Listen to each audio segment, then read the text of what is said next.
بسم الله الرحمن الرحيم. ألم تر كيف فعل ربك بأصحاب الفيل؟ ألم يجعل كيدهم في تضليل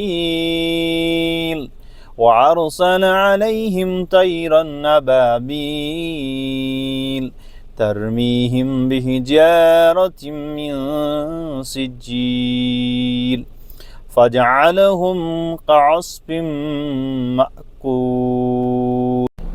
بسم الله الرحمن الرحيم.